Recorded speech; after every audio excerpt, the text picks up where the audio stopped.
Alors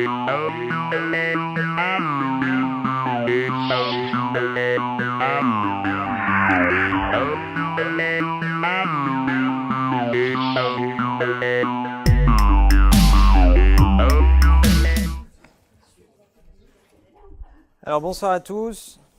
Alors dans le temps qui nous est donné, j'aimerais discuter avec vous de ce qui constitue notre métier, le métier de la communication au sens large, et ce qui sous-tend à ce métier. Juste pour vous donner un tout petit peu de background, moi je fais ce métier depuis 20 ans et je ne sais pas en faire un autre.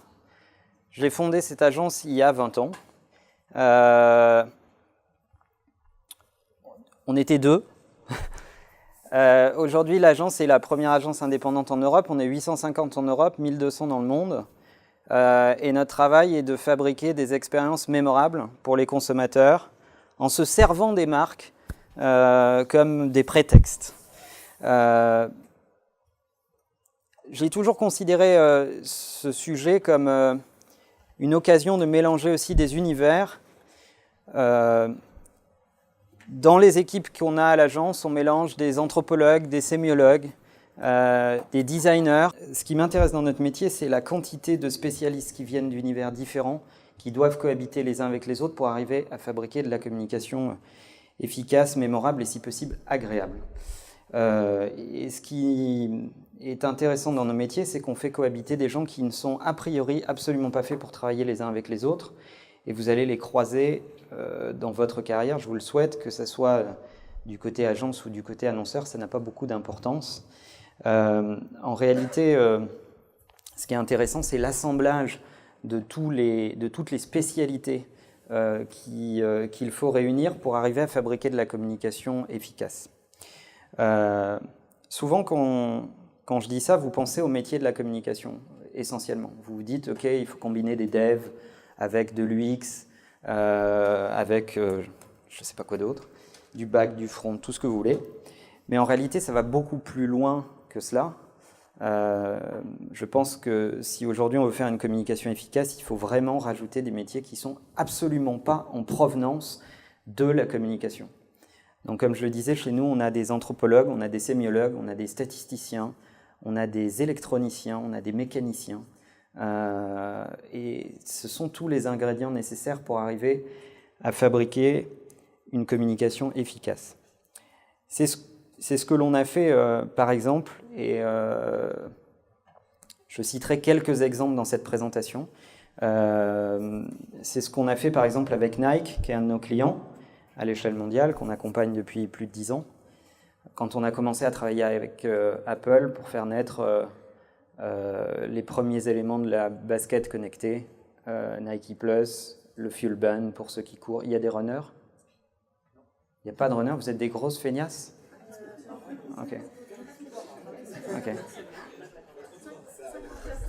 Ok. Non, mais c'est bien de se le dire. C'est bien d'être franc. Et il faut assembler des métiers qui sont a priori pas faits pour travailler les uns avec les autres. Et ça donne énormément d'humilité. Et il faut avoir beaucoup d'humilité. Vous verrez qu'il y a différentes composantes à la communication de mon point de vue. La famille qui a le moins d'humilité, c'est certainement les publicitaires. Mais bon, on ne leur en veut pas. Mais c'est certainement pas tout ce qu'il faut pour réussir une communication. Il faut bien d'autres ingrédients. Je voulais attaquer cette conversation avec vous autour de cette stat qui a été publiée par Harvard et qui est passée un peu inaperçue et qui dit que 90% des entreprises sont en compétition sur la base de l'expérience client. Donc c'est l'accumulation de ce que le consommateur va vivre à chacun des points de contact qui va lui fabriquer une expérience client. Et cette stat, elle est intéressante parce que en réalité, vous vous rendez compte qu'il y a très très peu de marques, même les plus grosses et même les plus importantes à l'échelle de la planète, qui réfléchissent en matière d'expérience client. La majorité des marques vont mettre en silo leurs problématiques. Elles vont mettre la communication publicitaire d'un côté, la communication digitale de l'autre, leur marque employeur, leur expérience employée, etc. Et l'ensemble de ces sujets sont séparés et traités par des équipes différentes. Ce qui crée une grande difficulté à avoir une expérience de marque cohérente à tous les points de contact. Et en fait, je vous ai mis quelques exemples de marques que vous consommez, j'espère, souvent. Ces marques-là sont, par exemple, quelques championnes de l'expérience client. En fait, j'aime beaucoup parler de Netflix, parce que c'est un exemple qui est assez signifiant d'une boîte qui a su se réinventer. Netflix, à la base, c'est un métier de loueur de VHS. C'est l'équivalent de ce qu'a été Vidéo Future à une époque dans notre pays. C'est vous dire. Et Netflix a pivoté plusieurs fois, mais il faut comprendre que avant de se rebrander Netflix et de devenir ce qu'est l'expérience Netflix aujourd'hui, ils viennent de la location de VHS en fait, puis de DVD, etc., etc. Ensuite, ils ont inventé le delivery par poste. Donc vous commandiez sur Internet le DVD que vous voulez voir, on vous l'envoie, et puis vous renvoyez dans une enveloppe T ceux que vous avez déjà vus, puis comme ça vous êtes dans un mouvement continu. Et puis ils sont devenus Netflix. Mais ça, c'est la preuve de l'intelligence d'une entreprise à être capable de se disrupter elle-même, de se phagocyter elle-même et d'aller essayer de tuer son business model. D'ailleurs, si vous voulez un indice pour mesurer la santé de la stratégie d'une entreprise, essayez de mesurer l'énergie qu'elle met à essayer de se tuer elle-même. Vous avez quelques entreprises sur la planète qui font ça, il n'y en a pas énormément, mais il y en a quelques-unes. L'exemple qu'on cite souvent, c'est quand Apple sort l'iPhone. Quand Apple sort l'iPhone, il auto-cannibalise son marché, puisqu'il met la feature music dans son iPhone, alors que l'essentiel de son revenu est fait par les iPods. Et donc ça, c'est le signe en général d'une entreprise qui est en train de vraiment innover et d'essayer de se disrupter elle-même et qui met au cœur de sa problématique quelle expérience je veux apporter à mes utilisateurs. Quand ces entreprises-là sont capables d'aller s'auto-disrupter, c'est en général le sens d'une bonne santé. Si vous prenez Airbnb, Netflix, Amazon, Uber et d'autres, en fait, ces entreprises ont toutes quelque chose en commun. Alors que finalement, si on s'arrête sur Uber 2 secondes, il n'y a pas une innovation folle chez Uber. Je rappelle juste que c'est une entreprise qui a fait vaciller le transport de personnes à l'échelle mondiale avec 2 bouteilles d'eau, une poignée de bonbons. En gros, c'est à peu près ça, quoi. Donc ça s'est arrêté là. Mais si vous creusez un tout petit peu, comment Uber a pris la problématique de ce secteur? Ils l'ont pris sous la forme de qu'est-ce qui ne marchait pas dans l'expérience utilisateur du transport de personnes. Ils ont designé la Customer Journey qui existait avant dans le transport de personnes et ils ont focalisé leur action sur 2 choses qui étaient 2 pain points de la Customer Journey. Et ces pain points étaient 1, l'approche. Je commande un taxi, je ne sais pas combien de temps il va me mettre pour venir. 2, le paiement. Et d'ailleurs, on ne cite jamais un des rares pays où Uber n'a pas fonctionné, où ils se sont retirés du marché, qui est le Japon. Uber s'est retiré du marché au Japon. Pourquoi? Parce qu'il n'y a pas de problème d'expérience client au Japon avec les taxis.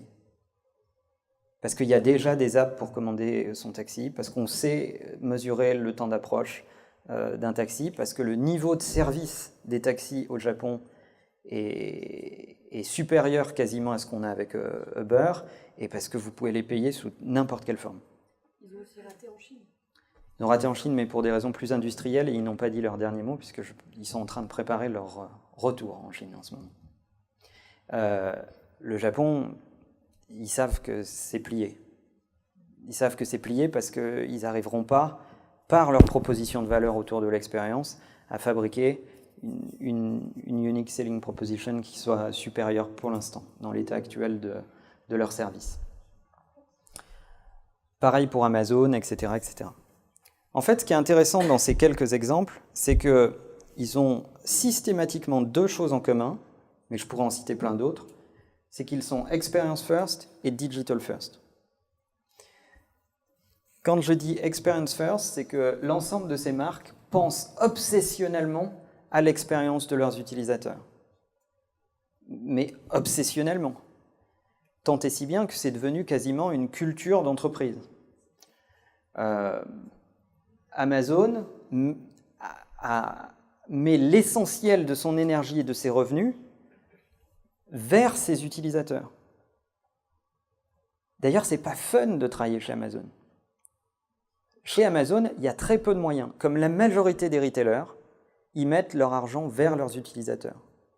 Jeff Bezos, quand il a fondé la boîte, et ça existe encore si vous allez visiter Amazon à Seattle, a décidé qu'il ne fallait pas dépenser d'argent pour la logistique interne.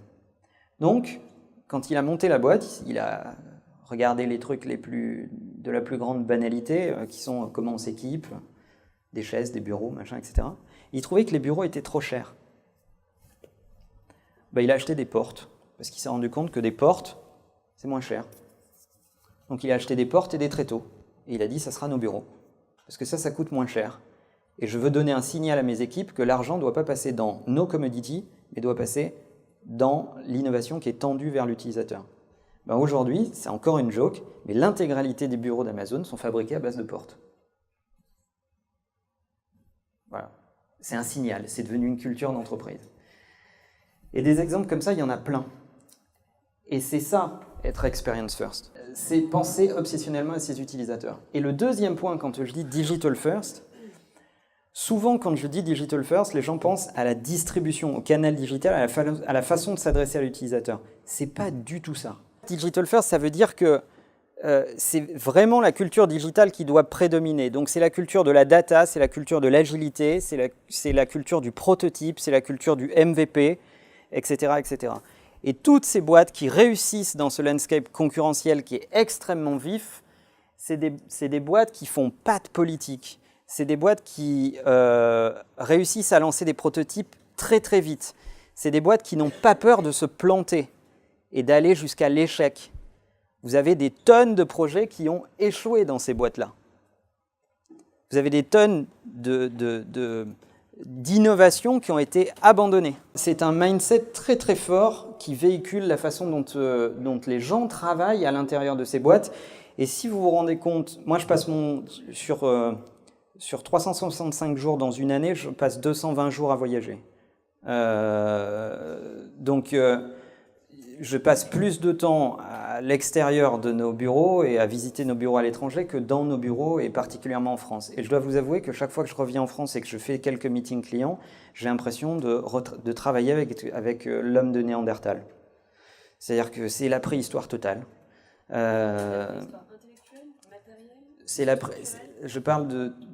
J'y arrive. C'est la préhistoire dans les relations à l'intérieur de l'entreprise.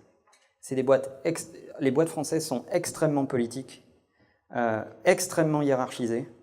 Je ne veux pas dire, mais aujourd'hui, j'étais avec une boîte du CAC 40 à La Défense. Je ne vais pas la nommer parce que ça ne se fait pas, et puis en plus, on est enregistré. Je vous assure que c'est vrai. J'étais avec le président de cette boîte, et ils étaient en train de définir un plan pour savoir s'ils n'allaient pas interdire certaines parties de l'entreprise à envoyer des emails à d'autres parties de l'entreprise. En gros, le plan sur lequel ils étaient en train de débattre quand je suis arrivé, c'était de se dire, ok, vous imaginez le schéma hiérarchique, donc il y a le boss en haut qui ne fout rien, puis il est suivi de tout un tas d'intermédiaires qui ne vivent que sur le kidnapping d'informations, et puis tout en bas, il y a des mecs qui bossent. Et ils étaient en train de se dire, attends, est-ce qu'on ne pourrait pas faire en sorte que seuls les mecs du même niveau hiérarchique puissent s'envoyer des emails entre eux ? Je vous assure que sincèrement, c'est un peu... c'est déstabilisant, quoi.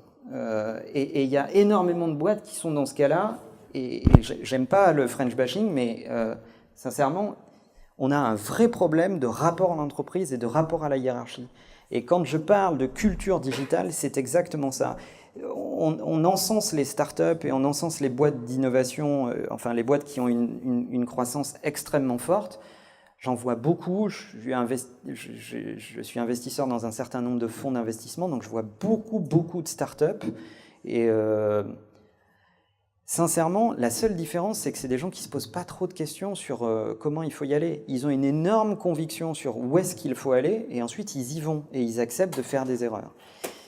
Et si je devais vous donner un conseil sur la façon dont vous allez choisir vos next steps, c'est que si vous percevez de la politique dans une boîte, mais cassez-vous, quoi. Cassez-vous.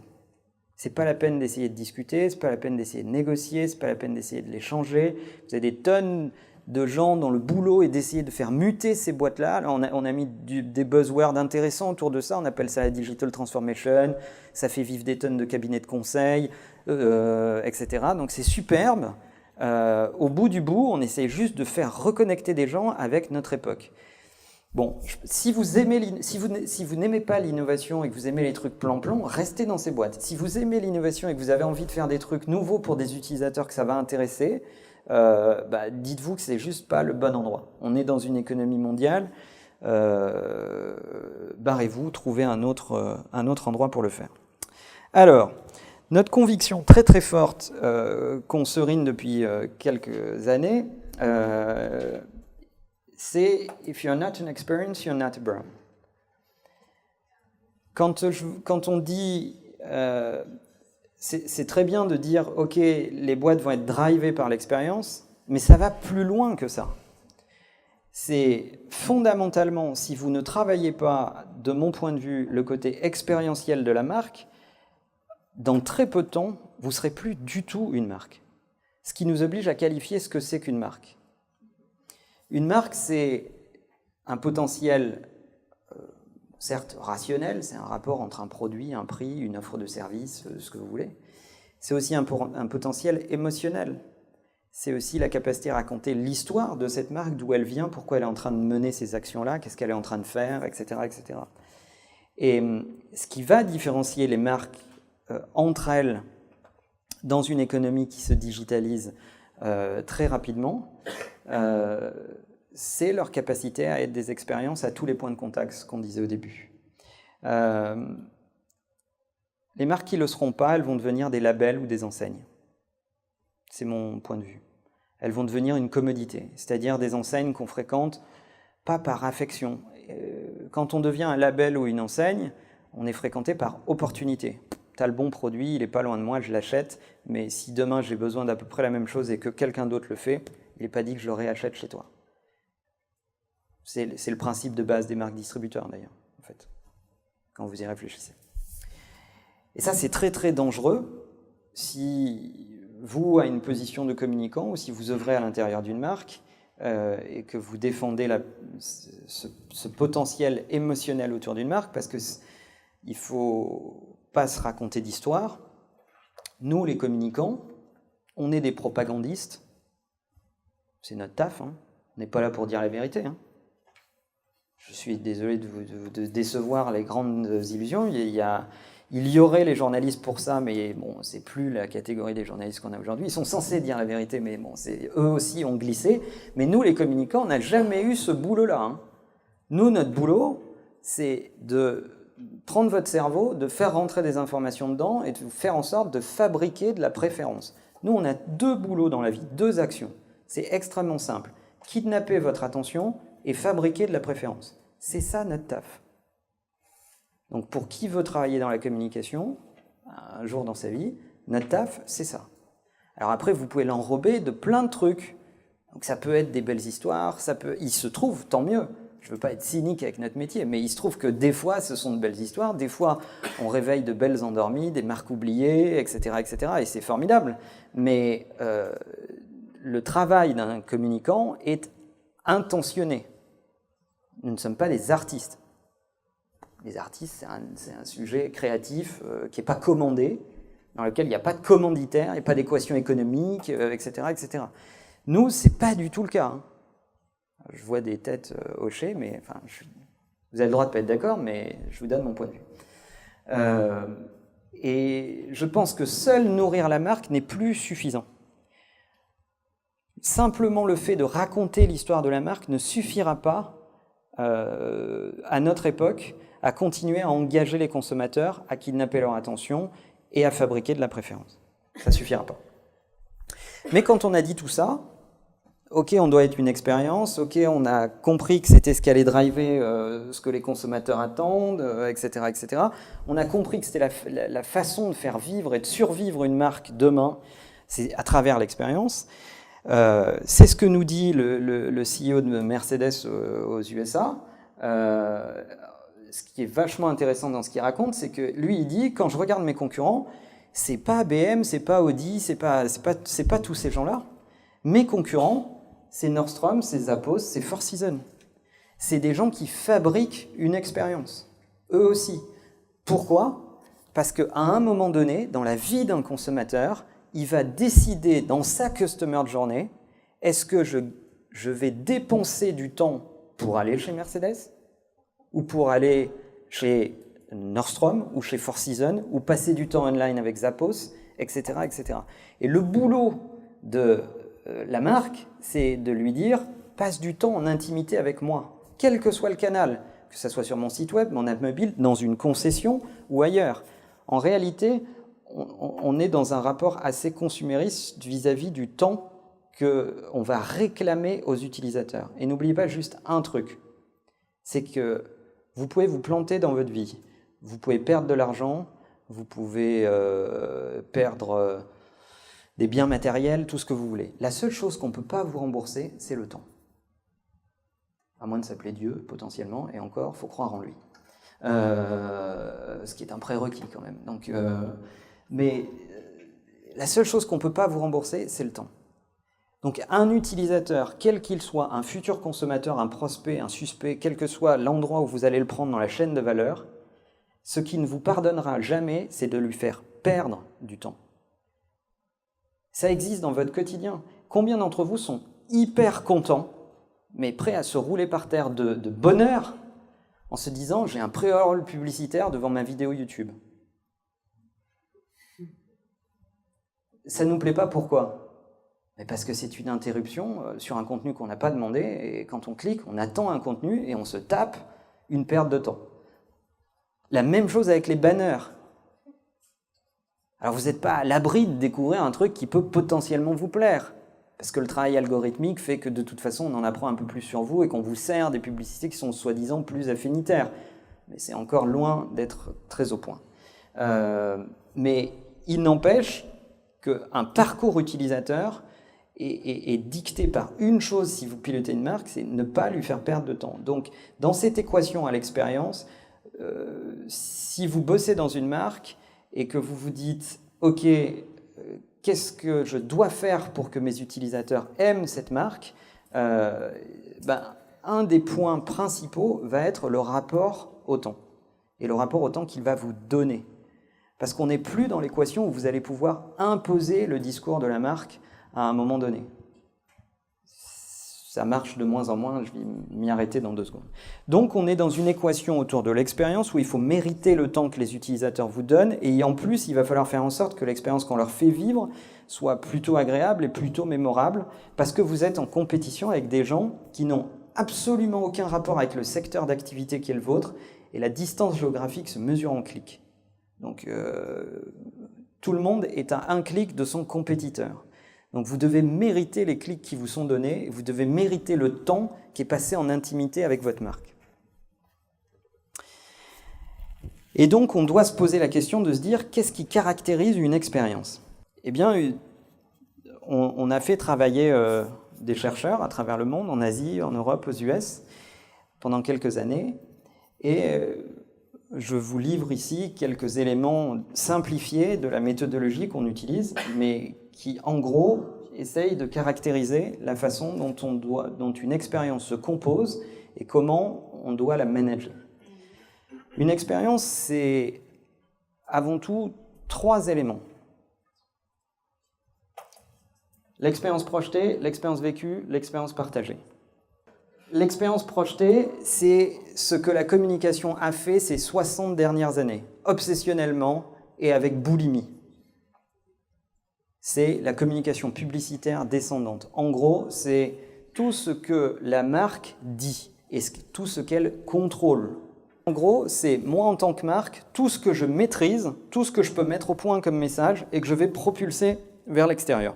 L'expérience vécue, elle démarre au point de vente et aussi au packaging. C'est tout ce qui va allumer des sens complémentaires au storytelling. Donc ça va être le packaging, ça va être l'expérience en point de vente, le rapport avec le vendeur, ça va être tous ces éléments-là. Et l'expérience partagée, c'est tout ce que les utilisateurs disent de la marque sans qu'elle l'ait sollicité. Retenez les réseaux sociaux pour faire ça. Donc c'est les utilisateurs qui parlent spontanément sur la marque et qui partagent leur feedback sans qu'elle n'ait les moyens de maîtriser ces éléments-là. Voilà les 3 éléments majeurs, pour simplifier, de ce qui constitue une expérience.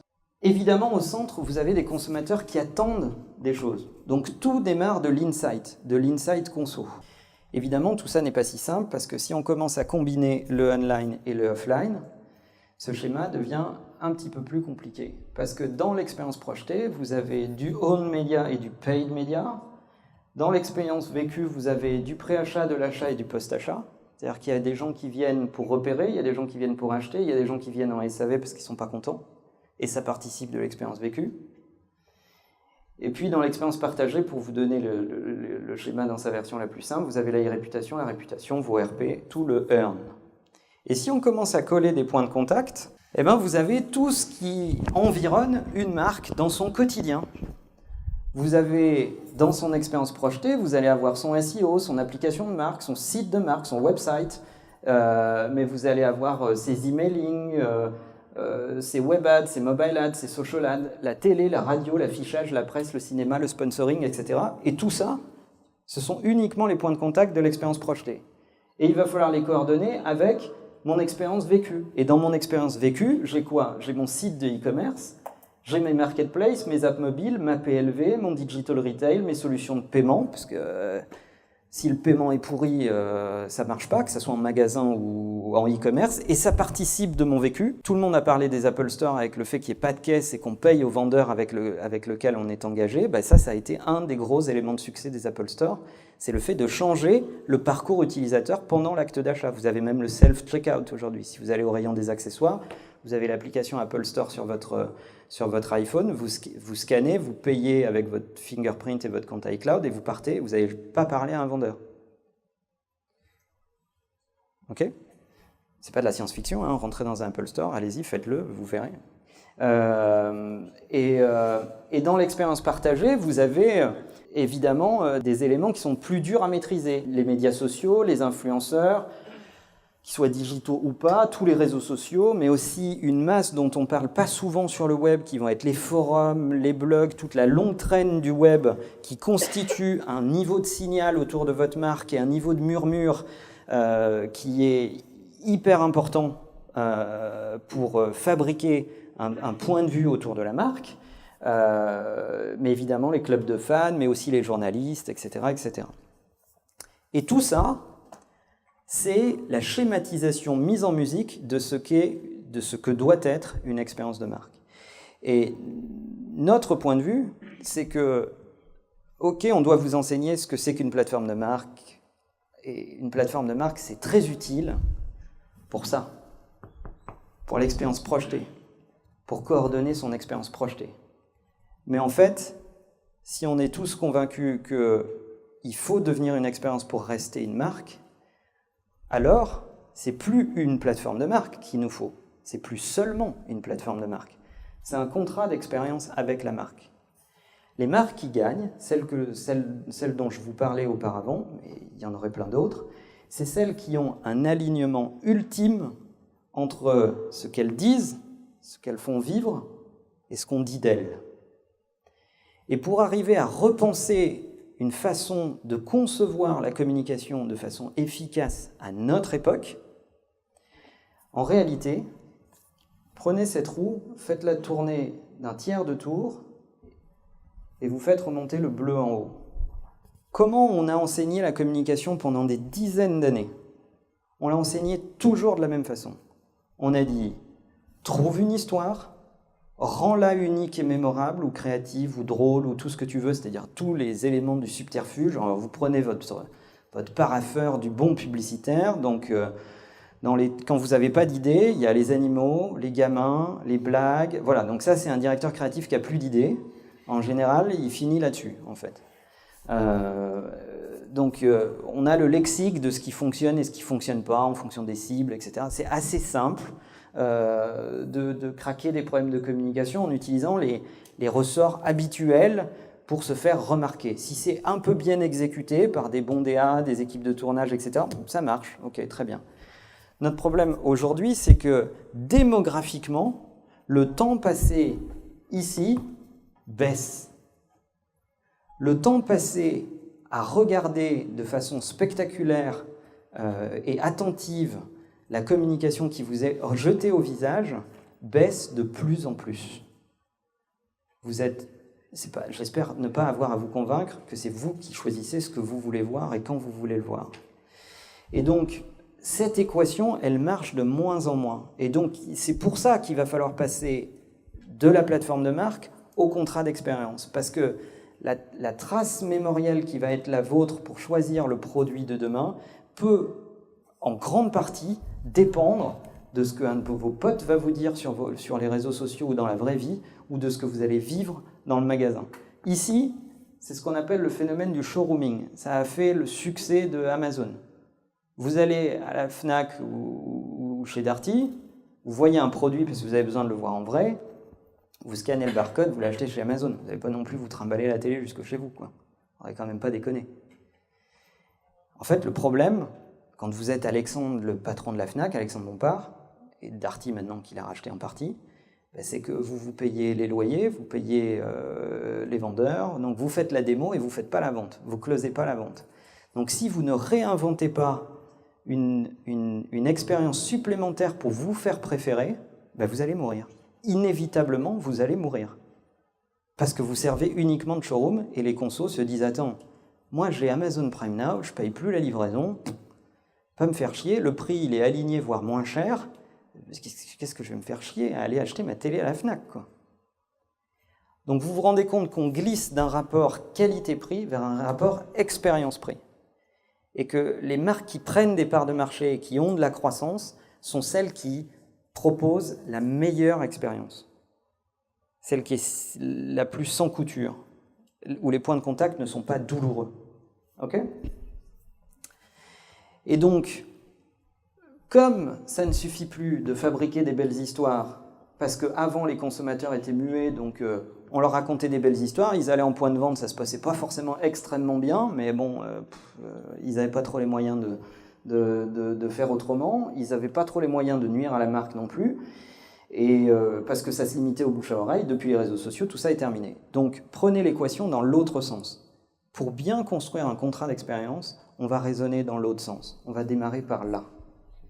Et en fait, si faites cet exercice avec une marque que vous aimez bien, et commencez à la concevoir de cette façon-là. Qu'est-ce que vous voudriez que les gens disent de vous ? Ok ?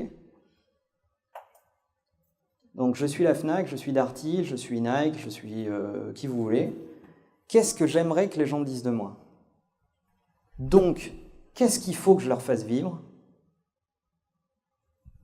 Par conséquence, qu'est-ce qu'il faut que je leur raconte ? Et ça change toute la façon de prendre le problème de communication. Ok ?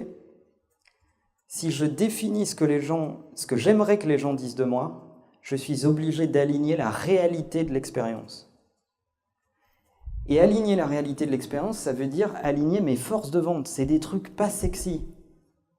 C'est réviser ses points de vente, c'est rénover ses magasins, c'est reformer ses vendeurs, c'est écrire les discours de vente, c'est expliquer comment on fait une présentation produit, c'est récupérer de la data en point de vente pour pouvoir recatcher l'utilisateur quand il rentre chez lui, s'il est sur un achat où il ne va pas être le seul décideur.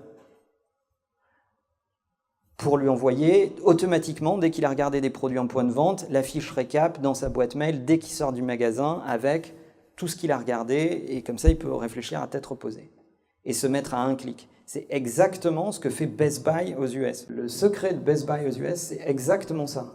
Le secret de Best Buy, c'est